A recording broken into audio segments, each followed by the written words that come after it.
Everybody wants a business, but no one wants to work for it. So no one is coming to save you. No one is coming to save your thought process. They're not going to even care about your feelings because business is going to shoot it to you straight. That grit and discipline and determination that's instilled in you, it is something that is beyond needed in the civilian sector. Sometimes you are put in a position where you have the least amount of support, the least amount of tools, the least amount of manpower to get the job done, but the mission still sustains first. You getting to the point of even making money is a lonely journey.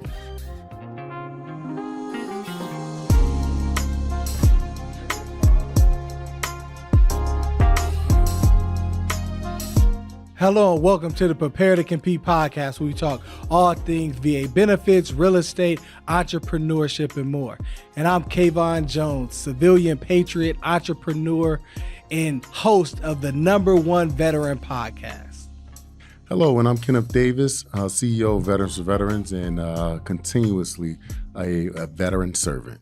Welcome back to the Prepare to Compete podcast. And in this final segment, we're diving into the world of entrepreneurship and specifically how veterans could actually leverage their military experience to build a business. Yes. Listen, veterans.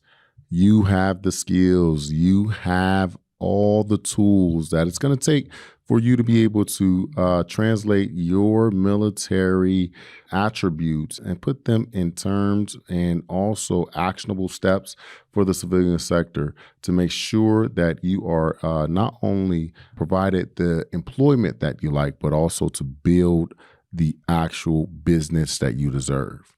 And how you do so is literally putting those skills to work. How do you put those skills to work? Well, we're going to go ahead and make sure that you find out now and today. No, absolutely. That's wonderful. So, I've read about, so many different jobs in service, right? Where, obviously, literally any type of position you can have in a civilian sector, you have in military personnel. So now I wanted to kind of know your take on how this really kind of translates from your experience of being a veteran yourself. How does your training and the different skills that you've learned in service kind of translate into the real world and going into entrepreneurship? Veterans who maybe transition out of service, in the 90s, early 2000s, 80s, and even 70s, right? It's just a certain piece of grit about you, that grit and discipline and determination that's instilled in you. It is something that is beyond needed in the civilian sector, right? And then when I say that, I don't mean grit in a negative component. I mean just the toughness that it's going to take just to get it done. Sometimes you are put in a position where you have the least amount of support, the least amount of tools, the least amount of manpower to get the job done, but the mission still sustains first. So you figure it out.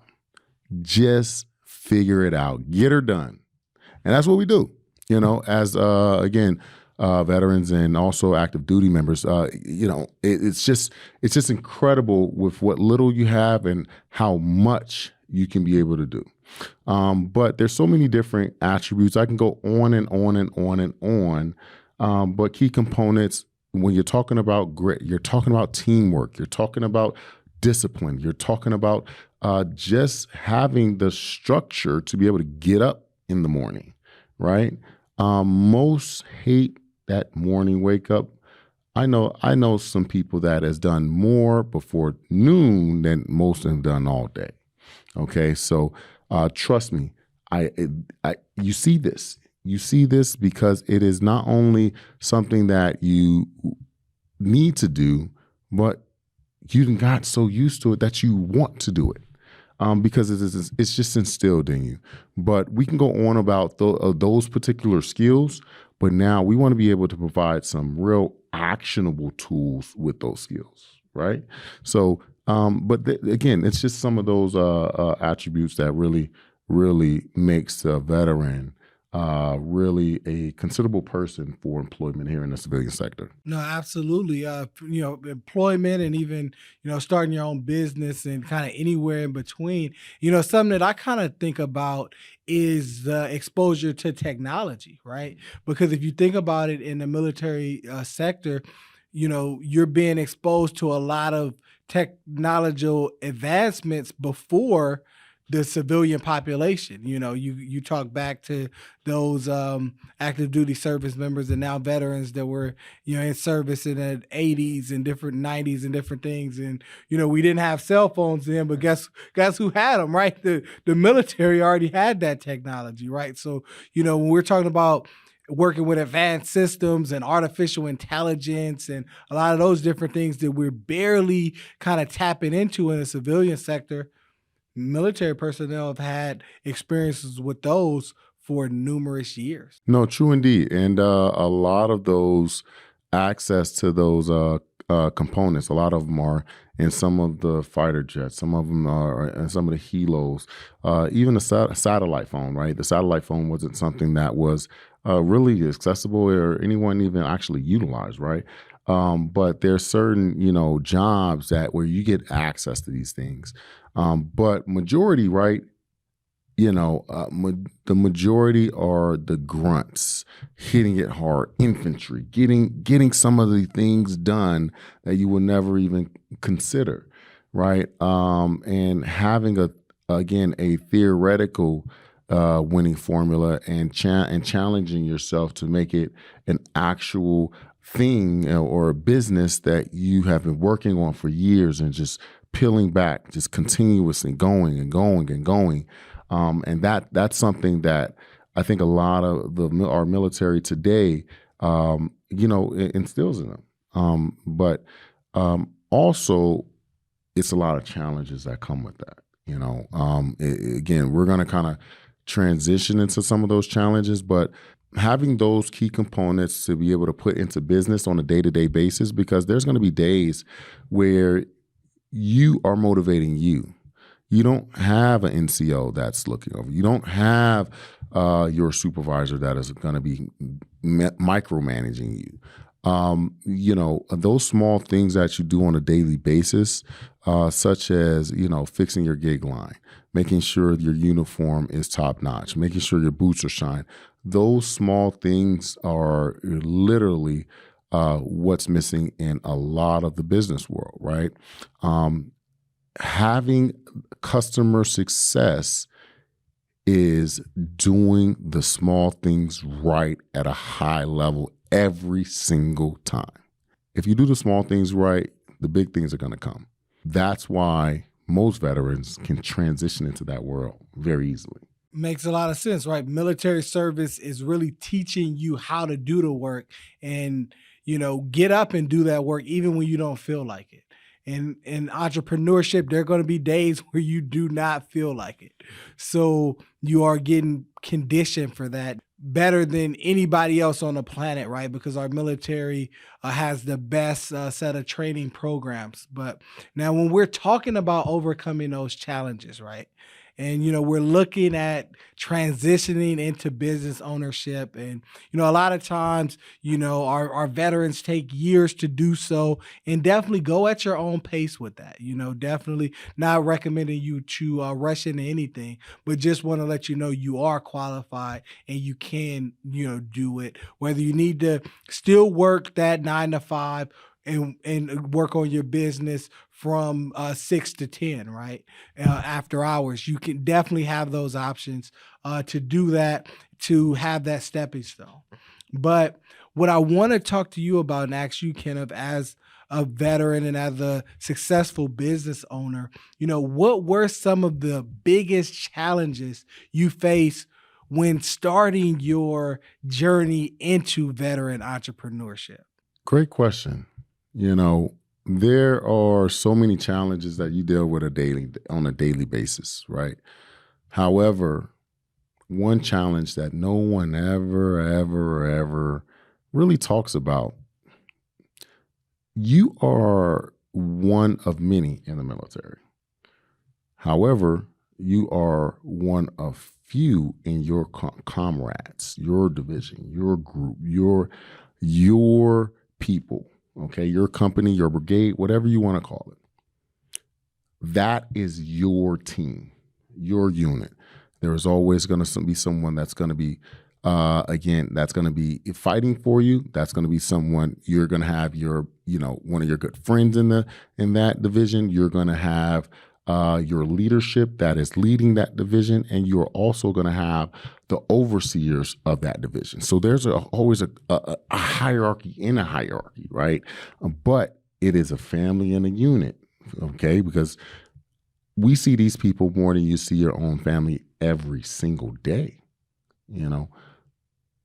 But translating that to entrepreneurship and business, no one ever talks about how lonely it is. It is a lonely journey. Okay. You getting to the point of even making money is a lonely journey. Okay. You're going to spend hours and hours and hours of your life that you may not know what the next month, week, day entails. However, your plan and your vision is yours. So you're going to kind of chip away at it every single day, even if your friends don't understand, even if your family does not understand, even if your own veteran community does not understand. It is lonely, and you're going to need confidence to push you through on a regular basis, because there's going to be times that you're going to want to stop because of how lonely it is, and also because how vast the unknown is.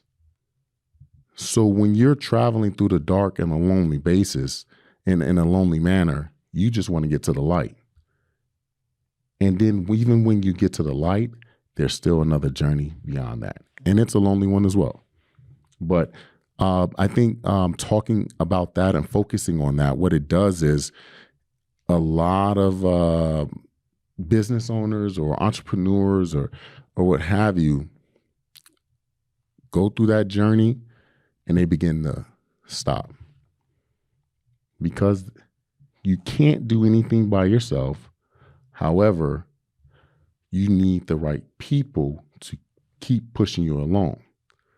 So if you never learn how to travel by yourself, you're never going to find that right hand or left hand who's going to travel with you.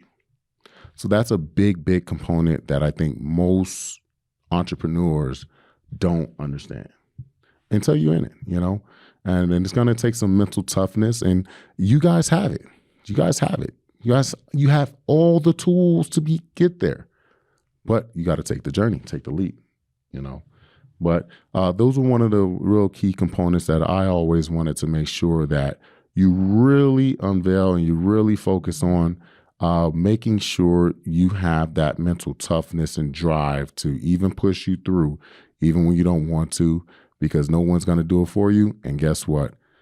That team that you're looking for, that person, or even that your family isn't necessarily going to understand all the time. But continue to travel that road, because the light is on its way. Absolutely. No, great points there for sure. And, part of that journey is discovery, right? You're, learning different things about yourself. You're learning different things about the industry. You're learning different things about the individuals around you and how to empower them and how to, get rid of some of them that aren't, going to be as productive, right? And again, you're on that journey alone. However, there are different kind of resources and, mentors and different things that you may encounter on the way, which very hard to kind of figure out those networks, right? Obviously, there's different professional conferences within your industry, and different things of that nature that you definitely want to attend there. But now, what I want to ask you about is, any type of networks or exposures that you kind of can attribute your success to in some degree of kind of learning throughout, right? Some people are afraid to ask for help. They're afraid to, go to different nonprofit organizations or veteran organizations that, offer different business courses and, different resources. The SBA has some different funding options that people may pursue, and there's government grants and different things. But there also is, VBOC, which you can kind of talk about that. And they have boots to business courses and different things. And, I know you may have had some exposure and affiliation with that may have kind of helped you answer some questions along your journey. No, for sure. There's so many different resources. I don't think we take advantage of that because I think you hit the nail on the head by not wanting to ask for help. You definitely the leaders, right? Again, you're transitioning out. You were head honcho, and then you go to being just another person in the world, right? How do you get through the things that you get through without asking? We can have all the information in the world, but if we don't know how to execute with it, it's never going to be able to come to fruition. So having the tools is number one, asking for help. Okay. And again, we're not talking about asking anyone for help. You want to ask some credible sources, right? Finding mentorship. That is a big key as well. Because it steps to the process, right? You can't have a mentor and don't have a developed business. Well, how do you find out to be able to get a developed business, and what is even a developed business? Because that's honestly subjective.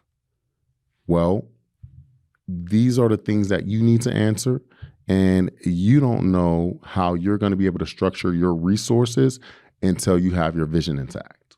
So that's number one. Okay. So once you have the vision intact, going to such places as the SBA. The SBA is a huge resource that you can be able to really unpack all information, strategies, and discoveries, and also learn from really some top industry personnel. These resources are there available for you because, a lot of business owners think they need business funding. That is the first thing that they want to go to, business funding. Well, I'm going to tell you this right here. And again, this is not to position anyone of discouragement, but I want to make sure that you understand if you don't know the basics of financial literacy, what bank is going to give you information? Again, going to give you money. If you don't have an established business that is profitable, okay, what established organization wants to give you funding? If you don't have a proper structured team in place to run a business and you're a solopreneur, and there's nothing wrong with being that, what banking industry is wanting to give you funding? Funding is something to use to have a scalable approach. Because money is, again, you're going to need funding in regards to that, or you're going to need some type of component that is going to surge that income to be able to get that. Okay.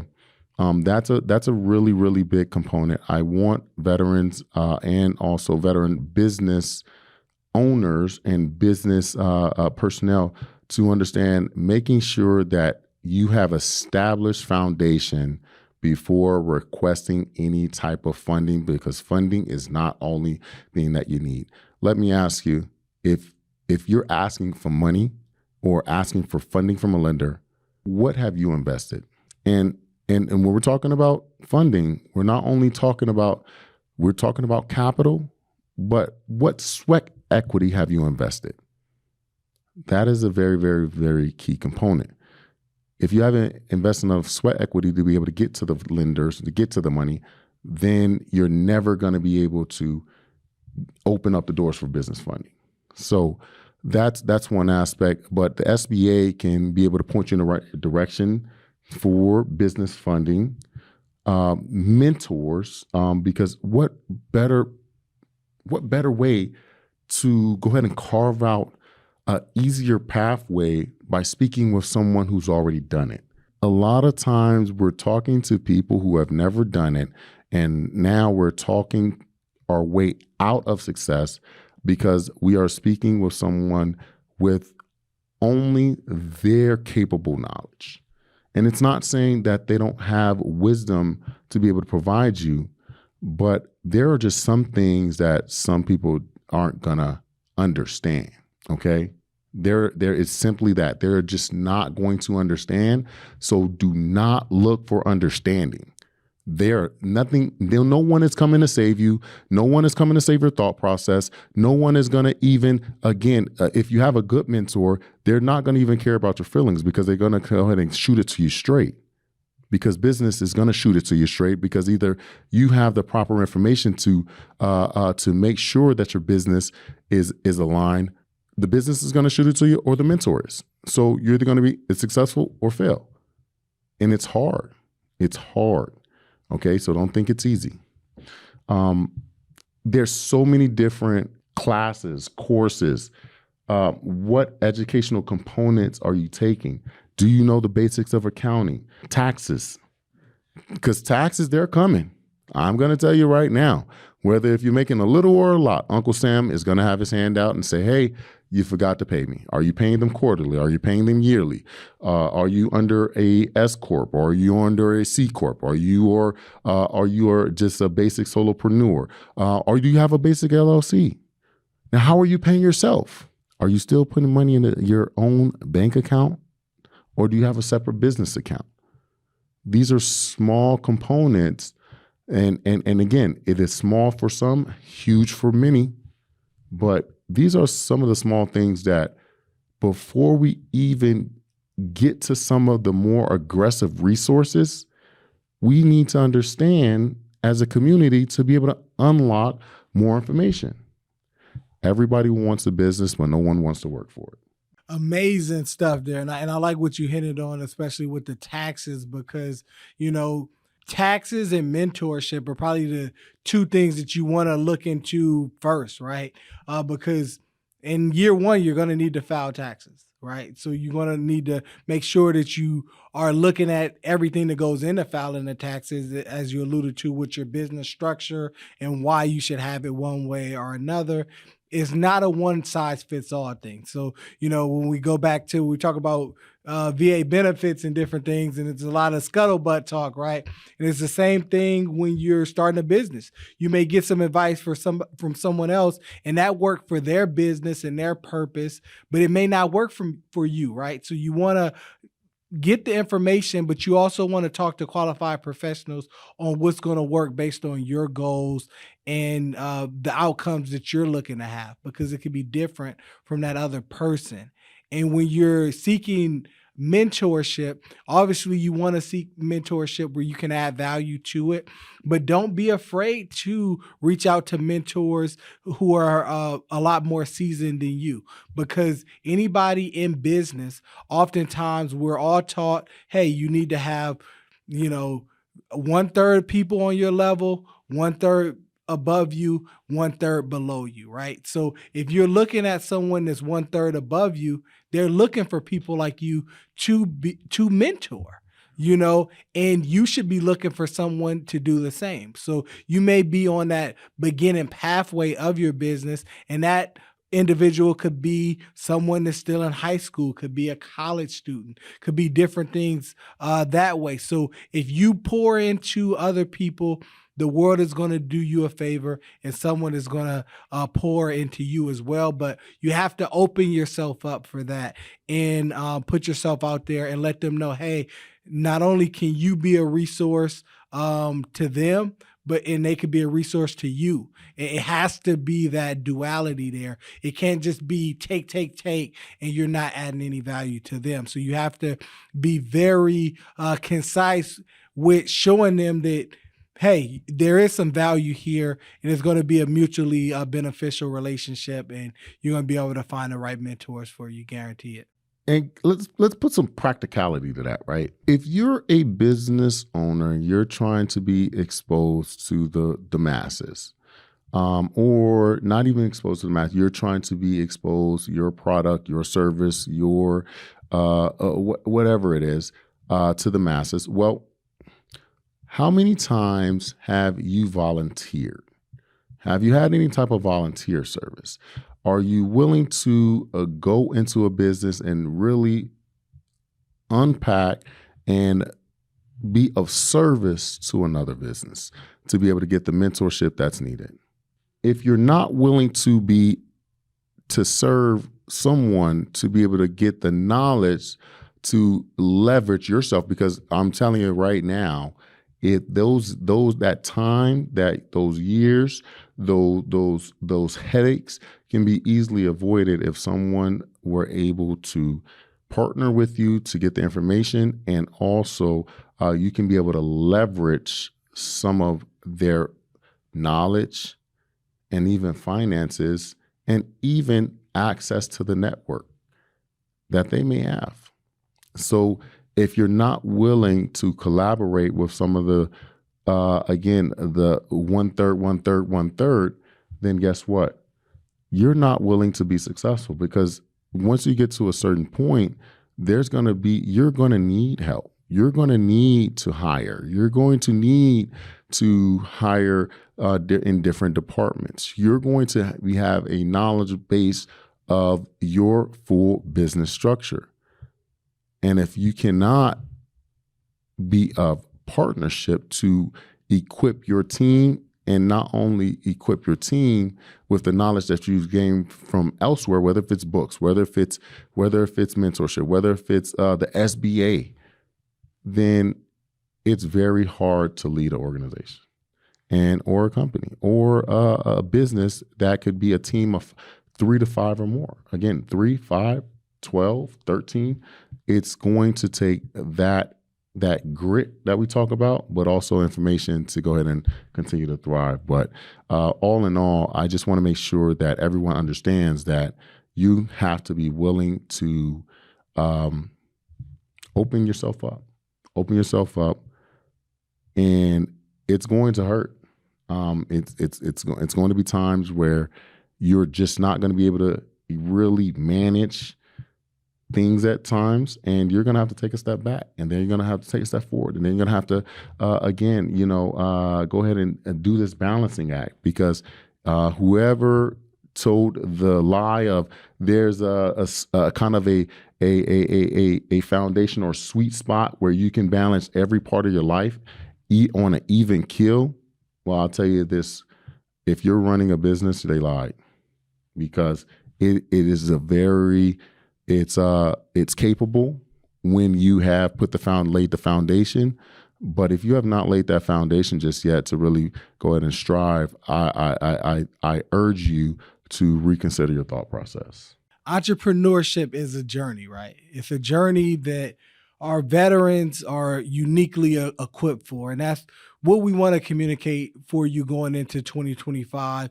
You know, they say the average veteran takes about 8 years to start their business, and they want to do so right after service, and they're taking that long of a time. And what we want to do with this content here is to encourage you to start that business sooner, take that, leap of faith, which is not as big of a leap as you think, right? Because again, you are equipped with the skills, and there are so many resources for you to be successful.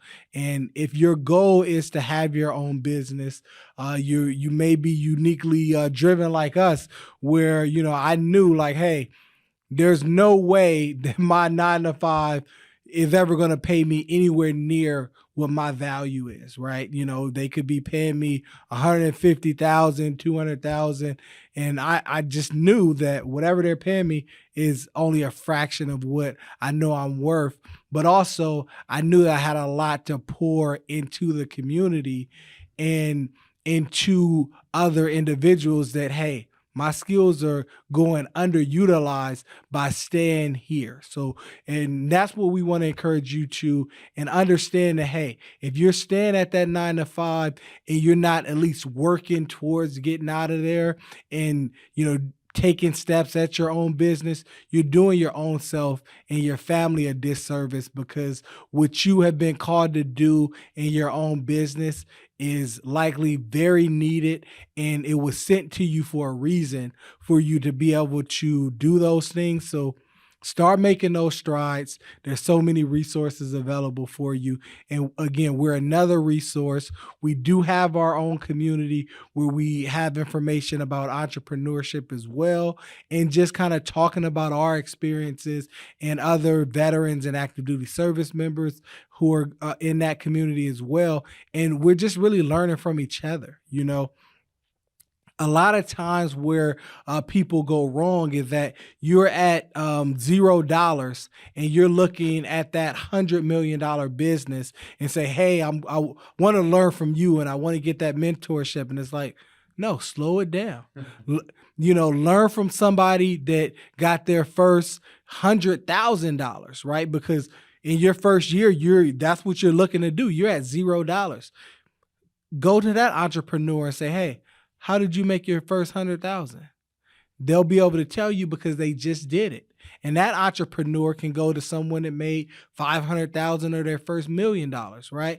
And it's literally that system of what we're talking about, of those, that 1/3, right? It's like, and you could continue to pour in, and don't think that you're at the bottom because you haven't made $1 yet. Guess what? You started your business, right? You went in and, got your LLC, got your EIN number, all those different things. There's somebody that's looking to get started that don't know how to do that. You could pour into them, right? So wherever you are in your journey, there's somebody that could learn from you, and there's somebody that you could learn from. So always understand that. And we're positioning our community where we're going to have individuals, part of all spectrums there, that you'll be able to learn from no matter where you are on that journey.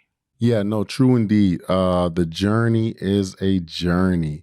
But I'll tell you this, just like you said, just mentioning that again, celebrate your small wins. Those small wins is going to continue to burn that fire.